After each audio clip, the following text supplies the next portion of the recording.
विद्यार्थी मित्र हो, मागच्या तासाला आपण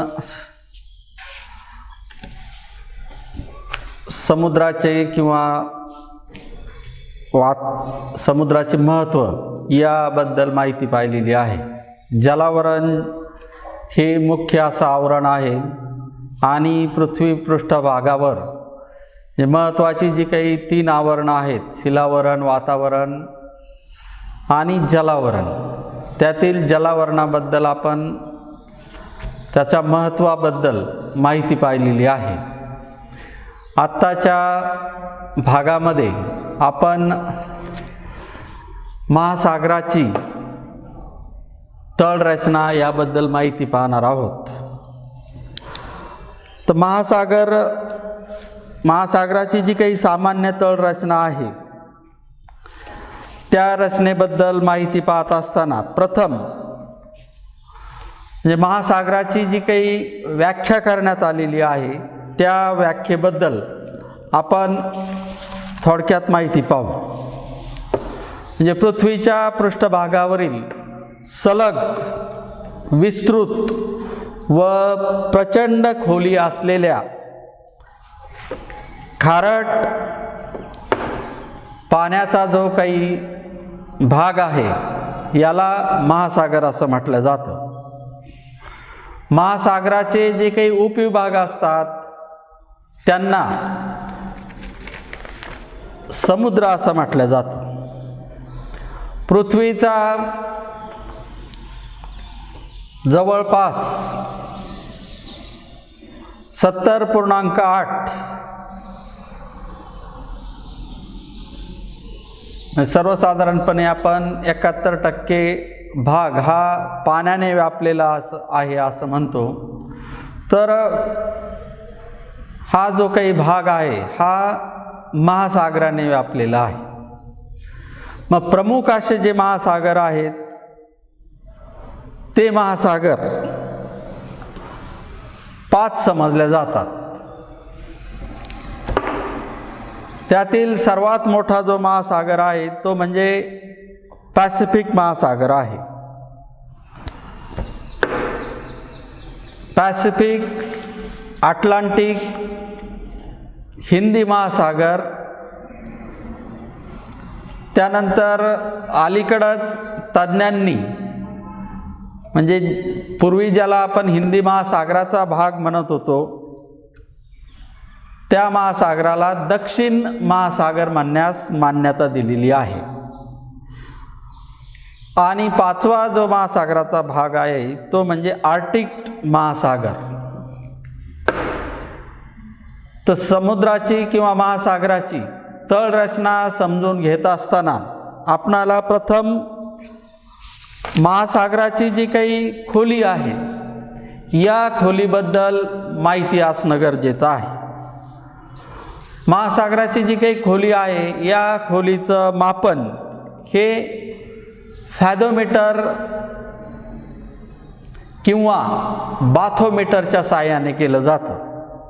आणि हे मापन करण्याची जी काही पद्धती आहे तर त्यामध्ये ध्वनिलहरी ज्या आहेत म्हणजे जहाजात जी काही यंत्र बसवली असतात त्याच्या ध्वनिलहरी या सागर तळावर सोडल्या जातात आणि त्या ध्वनिलहरी सागर तळावरून पुन्हा ज्या काही माघारी येतात त्या माघारी येणाऱ्या लहरीचं मापन केलं जातं. मग हे मापन म्हणजे पहिल्यांदा ध्वनिलहरीचा वेग आणि त्याला विशिष्ट भागापर्यंत पोहोचण्यास लागणारा जो काही वेळ आहे याचा गुणाकार करून समुद्राची किंवा महासागराची जी काही खोली आहे याचं मापन केलं जातं. त्याचं मापन करणारी जी काही यंत्रसामुग्री असते त्याला बाथोमीटर असं म्हटलं जातं. तर महासागराची जी काही तळरचना आहे त्याची जी काही वैशिष्ट्य आहे ती वैशिष्ट्य म्हणजे महासागराचे तळ त्याची रचना भिन्न भिन्न अशा प्रकारची आहे. महासागराची जी काही खोली आहे ती खोली त्या विशिष्ट खोलीच्या अनुषंगाने महासागराचे विविध विभाग केले जातात। जमिनीवर जसा उंच सकल अशा प्रकारचा भाग आहे तशाच पद्धतीने महासागरामध्ये सुद्धा उंच सखल असा भाग आहे। भूमीवर ज्या प्रकारे विविध भूरूपं आढळतात, पर्वतीय भाग आहेत, पठारी भाग आहेत, मैदानी भाग आहेत, दऱ्याखोऱ्या आहेत, उंचवट्याचे भाग आहेत, अशाच पद्धतीने महासागरामध्ये किंवा सागर तळावर विविध प्रकारची भूरूपं ही आढळतात। महासागरावर निर्माण झालेली विविध प्रकारची जी काही भूरूपं आहेत, ही भूरूपं निर्माण होण्याचं जे काही कारण आहे त्यातील मुख्य कारण म्हणजे भूविवर्तन जे आहे, त्यात घडणाऱ्या विविध ज्या काही क्रिया आहे, यातून महासागराच्या तळावर विविध भूआकार निर्माण झालेले आहे। त्यामध्ये ज्वालामुखीचा जो काही उद्रेक आहे, या उद्रेकांचा समावेश आहे। त्याचप्रमाणे महासागराच्या तळावर नद्यांनी वाहून आणलेला जो काही गाळ आहे, त्या गाळाचं संचयन होतं आणि या गाळाच्या संचयनातून विविध रूपं निर्माण झालेली आहे। जलमग्न अशा भूरूपांनी महासागराची जी काही रचना आहे ही रचना ठरत असते। महासागराची सरासरी जी काही खोली आहे ही खोली 3688 मीटर्स इतकी आहे। महासागराची जी काही खोली आहे त्या खोलीच्या अनुषंगाने त्याचे 3 विभाग केले जातात। सर्वसाधारणपणे जलमग्न अशा प्रकारचे खंडीय कवच विभाग जे आहेत की ज्याची खोली समुद्र सपाटीपासून 3000 मीटर खोलीपर्यंत आहे, असा जलमग्न खंडीय कवच विभाग आहे। त्यानंतर दुसरा जो काही विभाग आहे त्याला अगाधीय विभाग असं म्हणतात। हा अगाधीय विभाग जो आहे याची सरासरी खोली 3000 मीटर ते 6000 मीटरच्या दरम्यान आहे।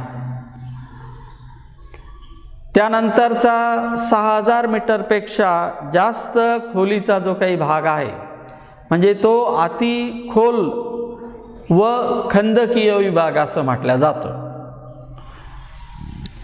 तर अशा पद्धतीने महासागर तळाची खोली ही खोलीनुसार 3 विभाग पडतात। त्यातील पहिला जो काही विभाग आहे म्हणजे जलमग्न खंडीय कवच विभाग,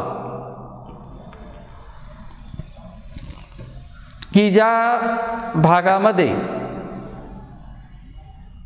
खोली जी आहे म्हणजे समुद्र सपाटीपासून 3000 मीटरपर्यंत आहे, त्यातील पहिला जो काही भाग आहे तो भाग म्हणजे समुद्रबुड जमिनीचा भाग आहे। समुद्रबुड जमीन म्हणजे ज्या ठिकाणी खंड आणि समुद्र किनारा सुरुवात होतो, अतिशय उथळ अशा प्रकारचा जो काही भाग आहे की ज्याची खोली कमी आहे, खंडानजीकचा असा जो काही भाग आहे उथळ समुद्राचा, त्याला समुद्रबुड जमीन किंवा त्यालाच भूखंड मंच असं म्हटलं जातं। तर हा जो काही विभाग आहे, हा विभाग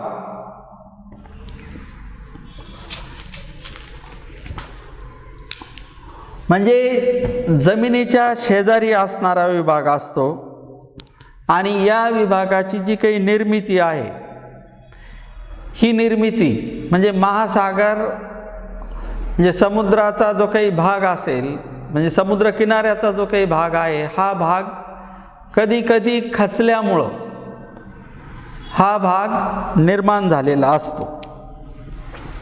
या भागामध्ये खोली ही कमी असते आणि या भागाचा जो काही उतार असतो, हा उतार अत्यंत मंद अशा प्रकारचा असतो. हा उतार समुद्राच्या बाजूला 1 अंश अशा प्रकारचा असतो, म्हणजे याचा उतार समुद्राकडे असतो आणि 1 अंश इतका त्याचा उतार असतो. म्हणजे मंद अशा उताराचा हा भाग आहे. या भागाने म्हणजे सर्वसाधारणपणे 9% क्षेत्र हे व्यापलेलं आहे. या समुद्रबुड जमिनीचा जो काही विस्तार आहे, हा विस्तार सर्वत्र सारख्या प्रमाणात नसतो. ज्या भागामध्ये किनाऱ्यालगत पर्वतीय रांगांचा भाग आहे, त्या भागामध्ये समुद्रबुड जमिनीचा विस्तार हा कमी आढळतो, म्हणजे 15 ते 20 किलोमीटर अशा प्रकारचा असतो. या उलट ज्या ठिकाणी समुद्र किनाऱ्यालगत सपाट असा मैदानी भाग आहे, त्या भागामध्ये समुद्रबुड जमिनीचा जो काही विस्तार आहे हा 150 किलोमीटर्सपर्यंत असलेला दिसून येतो. तर जमिनीच्या लगत समुद्र किनाऱ्याचा उथळ असणारा जो काही भाग आहे त्याला भूखंड मंच किंवा समुद्रबुड जमीन असं म्हणतात. आणि ज्या भागामध्ये समुद्रबुड जमिनीचा विस्तार हा जास्त असतो, समुद्रबुड जमिनीचा विस्तार जास्त आणि उथळ अशा प्रकारचा जो काही भाग असतो, हा भाग मासेमारीच्या दृष्टिकोनातून अत्यंत उपयुक्त असा समजला जातो. कारण या भागामध्ये नद्यांनी वाहून आणलेला जो काही गाळ असतो, हा गाळ, या गाळाचं संचयन समुद्रबुड जमिनीवर होत असतं. तसंच उथळ भाग असल्यामुळं या भागामध्ये सूर्याची जी काही किरणं असतात ही पाण्यामध्ये जास्त खोलीपर्यंत जातात. जास्त खोलीपर्यंत गेल्यामुळं त्या ठिकाणी विविध प्रकारच्या ज्या काही सागरी वनस्पती आहेत, या सागरी वनस्पतींची वाढ होते, प्लवंगाची वाढ होते. म्हणजे नद्यांनी वाहून आणलेला गाळ, त्याच्यामध्ये असणारी पोषक द्रव्य, सूर्यप्रकाश, यातून विविध प्लवंग जे आहेत, वनस्पती ज्या आहेत त्या वाढतात आणि साहजिकच खाद्य उपलब्ध असल्यामुळं त्या खाद्यावर जगणारी एक विशिष्ट प्रकारची जी काही परिसंस्था आहे, अन्न साखळी जी आहे, ही या भागामध्ये निर्माण होते.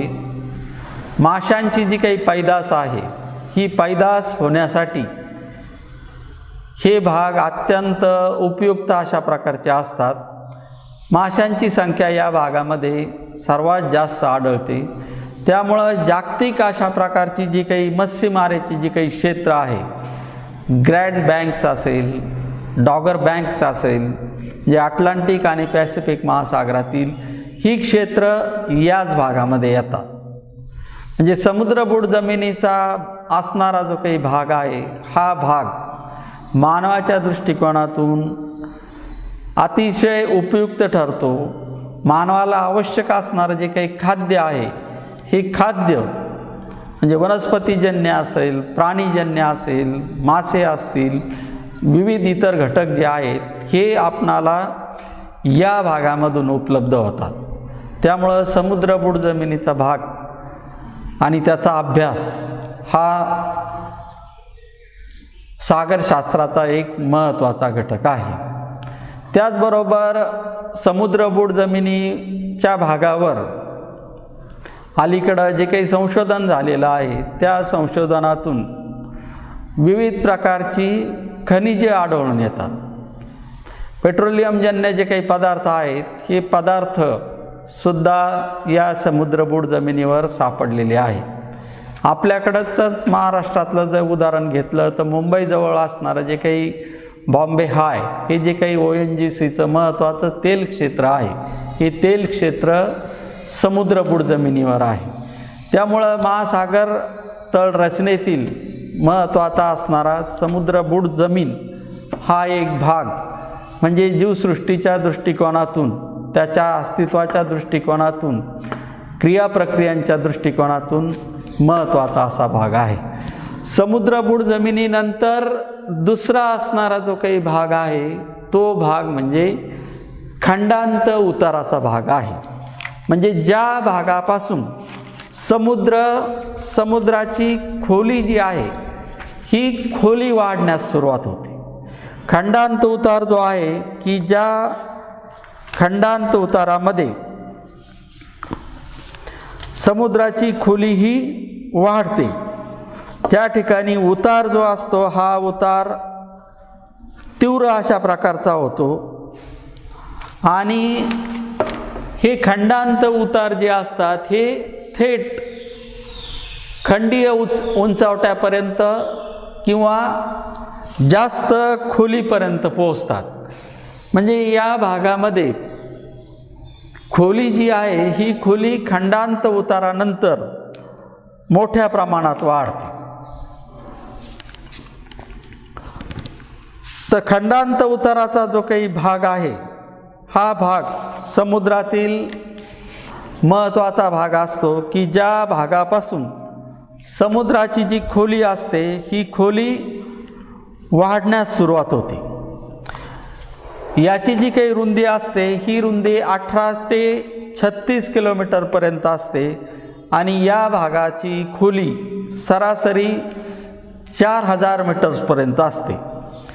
खंडांत उताराचा सर्वसाधारणपणे असणारा जो काही अंशात्मक अशा प्रकारचा जो कोन असतो तो 1 अंशापासून तर 37 अंशापर्यंत असतो.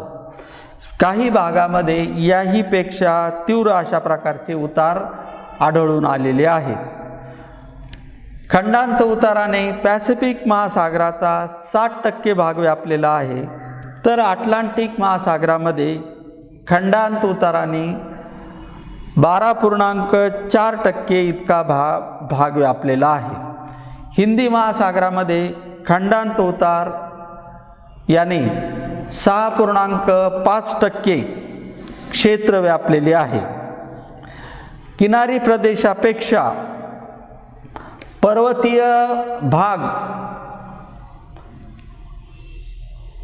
किनारी आहेत या भागामध्ये खंडांत उतार हे तीव्र अशा प्रकारचे असतात. अमेरिकेमध्ये खंडांत उतार जो आहे त्याचा अंशात्मक कोन जो आहे तो 62 अंश इतका असल्याचं दिसून येतं. तर सेंट हेलेनाजवळ असणारा जो काही खंडांत उतार जो आहे त्याचा अंशात्मक कोन हा 40 अंश इतका आहे. खंडांत उताराच्या भागानंतर समुद्रामध्ये जो सपाट अशा प्रकारचा भाग आढळून येतो त्याला सागरी मैदान असं म्हणतात. म्हणजे सागरी मैदान म्हणजे समुद्राच्या तळावर असणारा सपाट अशा प्रकारचा भाग आहे. आणि बहुतेक महासागराचे जे काही तळ आहे सागर तळ हे सखल, सपाट व मंद उताराचे असतात. त्याचा विस्तृतपणा व सपाटी म्हणजे ही सागरी मैदानाची मुख्य अशा प्रकारची वैशिष्ट्य आहे. सागरी मैदानाची सरासरी जी काही खोली आहे म्हणजे 3000 ते 6000 मीटर खोलीपर्यंत, म्हणजे 3000 ते 6000 मीटर्स खोलीवरचे जे काही भाग आहे हे भाग सागरी मैदानाने व्यापलेले आहे. नद्यांनी वाहून आणलेला जो काही गाळ आहे तो गाळ सरते शेवटी म्हणजे समुद्रबुड जमिनीपासून खंडांत उतार आणि खंडांत उतारानंतर वाहून आणलेला जो काही गाळ आहे या गाळाचं जे काही संचयन आहे हे संचयन सागरी मैदानाच्या भागावर झालेलं आपल्याला दिसून येतं. सागरी मैदान हा अगाधीय समुद्र तळाचा भाग असल्याचं आपणाला दिसतं. सागरी मैदानाच्या नंतर समुद्रामध्ये म्हणजे समुद्राचा जो काही तळ आहे, समुद्राचा जो काही तळाचा भाग आपण म्हणतो की ज्याला मैदानी अशा प्रकारचा भाग ज्याचं आपण वर्णन केलेलं आहे, तर या भागावर समुद्रामध्ये किंवा या मैदानावर विविध प्रकारची भूरूपं दिसून येतात. त्यामध्ये असणारी जी काही भूरूपं आहेत त्यामध्ये पहिलं भूरूप जे आहे ते म्हणजे सागरी गर्ता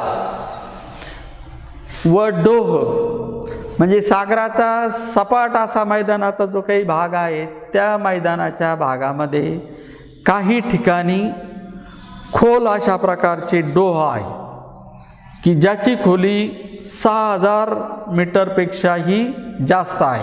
म्हणजे सपाट असा मैदानी भाग आहे आणि मध्ये मध्ये त्या ठिकाणी जास्त खोलीचे विभाग आहे की त्याला सागरी डोह म्हणतात. किंवा काही ठिकाणी जास्त खोलीचा अरुंद असा जो काही गळईसारखा भाग असतो त्याला खंदक किंवा गर्ता असं म्हटलं जातं. तर वेगवेगळ्या महासागरामध्ये समुद्रामध्ये म्हणजे असे खोलीचे विभाग खंदकाचे विभाग असलेले आपणाला दिसून येतात.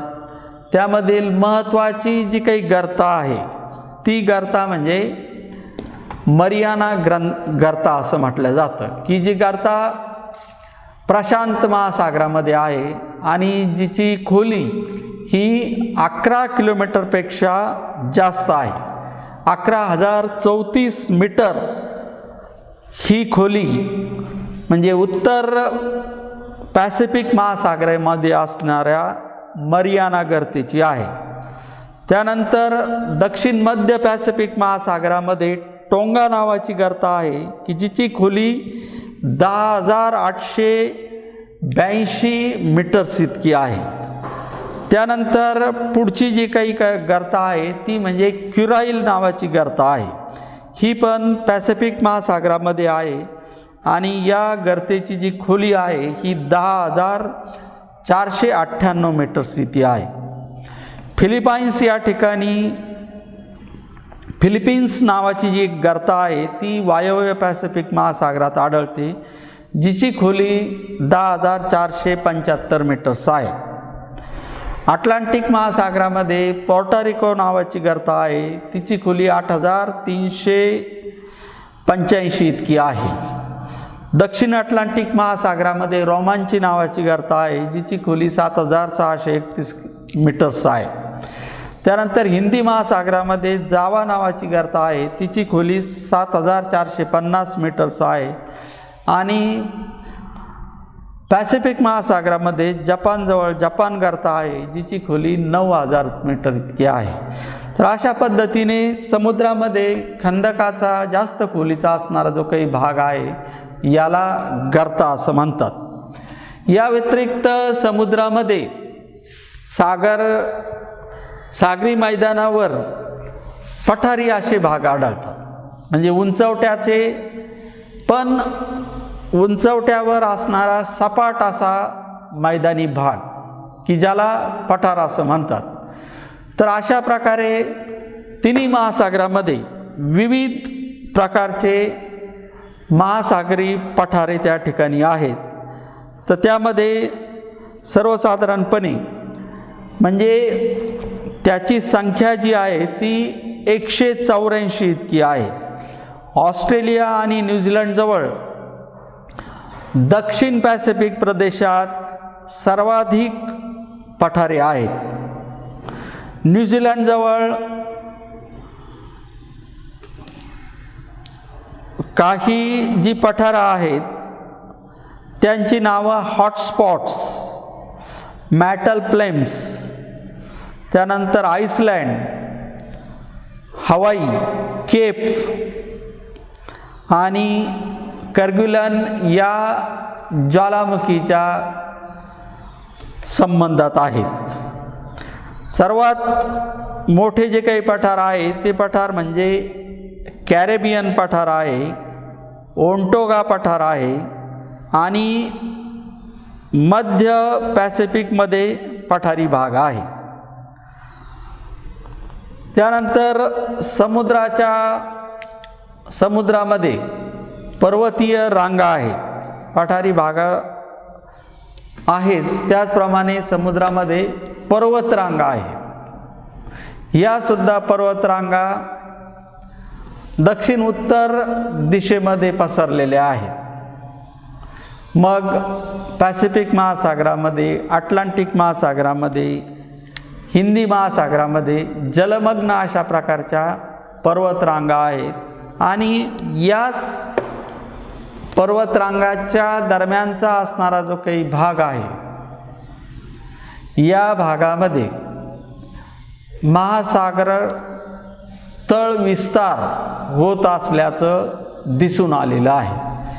म्हणजे समुद्र तळावर विविध प्रकारच्या भूविवर्तनकी हालचाली होतात आणि त्या हालचालीतून समुद्र तळावर हजारो वर्षाच्या कालावधीमध्ये विविध भूआकार तयार होतात. काही ठिकाणी ज्वालामुखीचे उद्रेक होतात, ज्वालामुखीच्या उद्रेकातून बेटं तयार होतात. बेटयुक्त असणारे जे काही भाग आहेत, हे भाग म्हणजे तो भाग जलमग्न असा जमिनीचा भाग असतो. म्हणजे जलमग्न भागातून म्हणजे ती पाण्याच्या वर तो जमिनीचा भाग दिसू लागतो आणि याचा जर विस्तार वाढत जाऊन ती बेटं ही मोठी होतात. त्यामुळे समुद्रामध्ये आपणाला काही ठिकाणी पॅसिफिक महासागरामध्ये उत्तर दक्षिण अशा प्रकारात बेटांची रांग निर्माण झालेली दिसून येते. त्यामध्ये विविध देशाचा समावेश होतो. म्हणजे सिंगापूरपासून तर जावा, सुमात्रा, मलेशिया, विविध जी काही बेटं आहेत, म्हणजे हे जे काही देश आहेत, फिलिपाईन्स, हे बेटांनी बनलेले आहेत. तर अशा प्रकारची जी बेटंसुद्धा समुद्रामध्ये जे सागर तळावर निर्माण झालेली आपणाला दिसून येतात आणि या बेटांची जी काही रांग आहे, ही रांग आपणाला समुद्रामध्ये दिसून येते. म्हणजे थोडक्यात सागर तळावरच ही बेटं निर्माण झालेली आहे की ज्याचा भाग आजूबाजूला त्याच्या खोल अशा प्रकारचा महासागराचा भाग आहे. अशा पद्धतीने सागर तळाची जी काही रचना आहे ती रचना असलेली आपणाला दिसून येते. तर या आकृतीमध्ये, या आकृती जर आपण निरीक्षण केलं तर या आकृतीमध्ये आपणाला दोन्ही बाजूला जमिनीचा भाग दिसतो. डावीकडून जर आपण पाहिलं तर जमिनीचा भाग म्हणजे खंडाचा भाग, समुद्र म्हणजे जमिनीचा किनाऱ्याचा भाग, मग समुद्र या ठिकाणी सुरुवात होतो आणि उथळ असा जो काही समुद्राचा भाग आहे या याला भूखंड असं म्हणतात. भूखंड मंचानंतर सुरू होणारा जो काही भाग आहे तो म्हणजे खंडांत उताराचा भाग आहे. खंडांत उताराच्या भागामध्ये इथं खंडीय उंचवट्याचा भाग दिसतो. खंडीय उंचवट्याच्या भागाच्या नंतर हा सागरी मैदानाचा भाग आपणाला दिसून येतो. सागरी मैदानावर जे काही संचयन होतं, ज्वालामुखीचे उद्रेक होतात, ज्वालामुखीच्या उद्रेकातून जो काही लावा रस्ता बाहेर पडतो, यातून जमिनीचा भाग तयार होतो आणि सातत्याने अशा पद्धतीने लावारस बाहेर पडून त्या ठिकाणी त्याची उंची वाढत राहते आणि तो भाग जमिनीवर आपणाला म्हणजे पाण्याच्या बाहेर येतो, दृष्टिक्षेपात येतो. तर अशा प्रकारे बेट निर्मितीची जी काही प्रक्रिया आहे ही प्रक्रिया आपण हवाई बेटावर पाहू शकतो. हवाई बेटावर बरेचसे जागृत अशा प्रकारचे ज्वालामुखी आहे की ज्याच्यातून सातत्याने लावारस हा बाहेर पडतो आणि लावारस थंड होऊन त्या ठिकाणी जमिनीचा भाग तयार होतो. तर सागरी मैदानाचा भाग आहे. सागरी मैदानाच्याच भागावर पठारे आहेत, पर्वतीय भाग आहेत किंवा पर्वतरांगा आहेत आणि समुद्राचा सर्वात जास्त खोलीचा असणारा जो काही भाग आहे त्याला खंदकाचा भाग किंवा डोहाचा भाग आणि जास्त खोलीचा असणारा जो काही भाग आहे याला सागरी गर्ता असं म्हणतात. तर जसं जमिनीवर सर्वात जास्त उंची ही हिमालय पर्वताची आहे तसंच समुद्रामध्ये सर्वात जास्त असणारी जी काही खोली आहे ही खोली मरियाना गर्तेची आहे. अशाच प्रकारच्या विविध गर्ता किंवा खंदकाचे जे काही भाग आहेत हे खंदकाचे भाग अतिखोल समुद्रामध्ये असलेले आपणाला दिसून येतात. तर जमिनीवर जितकी उंची आहे त्याच्यापेक्षा जास्त खोलीचा भाग हा समुद्रामध्ये आहे. त्यामुळं आपण त्याचं 3 विभागामध्ये माहिती पाहिलेली आहे. म्हणजे 3000 मीटर खोलीपर्यंतचा भाग, 3000 ते 6000 मीटर खोलीपर्यंतचा भाग आणि जास्त खोलीचा भाग. तर जास्त खोलीचे असणारे जे काही समुद्र तळाचे जे काही भाग आहेत म्हणजे हे थोडक्यात शिलावर्णाचे सीमा या थराने बनलेले भाग आहेत. आणि मग या ठिकाणी सीमा थर जो आहे हा कमी जाडीचा असतो आणि त्याच्या खाली प्रावरणाचा भाग हा सुरुवात होतो. त्यामुळं महासागराचा तळ आणि त्याची रचना ही सखोल पद्धतीने अभ्यासणं हे अतिशय गरजेचं आहे. अलीकडच्या काळामध्ये म्हणजे मानवी लोकसंख्या जी आहे ही प्रचंड वाढत असल्यामुळं आणि जमिनीचा जो काही भाग आहे हा भाग हा काही वाढत नाही. त्यामुळं मानवाचे विविध प्रकारचे जे काही व्यवसाय आहेत हे आज प्रत्यक्ष आणि अप्रत्यक्षरित्या सागरावर अवलंबून आहे. म्हणजे वाहतुकीसारखा जो काही भाग आहे म्हणजे जलवाहतूक ही सर्व वाहतुकीमध्ये सर्वात स्वस्त अशी वाहतूक समजल्या जाते. सागराने सर्वात जास्त क्षेत्र व्यापलेलं असल्यामुळं सागराचा आपणाला वाहतुकीसाठी उपयोग होतो, सागराचा आपणाला अन्न मिळवण्यासाठी उपयोग होतो, विविध प्रकारची खनिजे मिळवण्यासाठी उपयोग होतो. सागराच्या पाण्यामध्ये विविध प्रकारचे क्षार असतात. त्या दृष्टिकोनातून सागराचा अभ्यास आणि त्याची माहिती जाणून घेणं मानवाच्या दृष्टिकोनातून अतिशय महत्त्वाचं आहे. सागरामध्ये ज्या काही हालचाली होतात त्याचा परिणाम हा प्रत्यक्ष आणि अप्रत्यक्षरित्या मानवावर होत असतो. आत्ता सध्याचं जर आपण उदाहरण घेतलं तर अलीकडं मागच्याच आठवड्यामध्ये म्हणजे बंगालच्या समुद्रामध्ये एक चक्रीवादळ तयार झालं आणि हे चक्रीवादळ म्हणजे पूर्व दिशेकडून पश्चिम दिशेकडं प्रवास करत करत ते म्हणजे बंगालच्या समुद्रामध्ये निर्माण झालेलं जे काही चक्रीवादळ आहे ते अरबी समुद्रापर्यंत पोहोचलं. तर आत्तापर्यंतच्या इतिहासामध्ये म्हणजे एका समुद्रात निर्माण झालेलं चक्रीवादळ ही दुसऱ्या समुद्रापर्यंत पोहोचलेलं नव्हतं. पण ती घटना आत्ता रिसेंट घडलेली आहे आणि त्यामुळं महाराष्ट्राचा जो दुष्काळी भाग आहे त्या दुष्काळी भागामध्ये प्रचंड वृष्टी झालेली आहे, मोठमोठे पूर आलेले आहेत, शेती वाहून गेलेली आहे. तर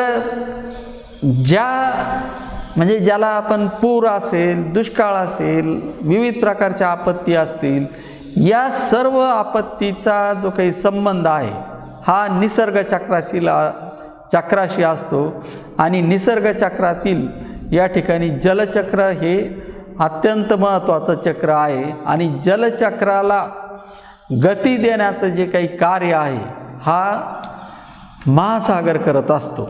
त्या दृष्टिकोनातून महासागर आणि महासागर तळ आणि त्यामध्ये असणाऱ्या विविध प्रकारच्या ज्या काही हालचाली घडामोडी याचा अभ्यास प्राकृतिक भूगोलामध्ये सखोलपणे केला जातो।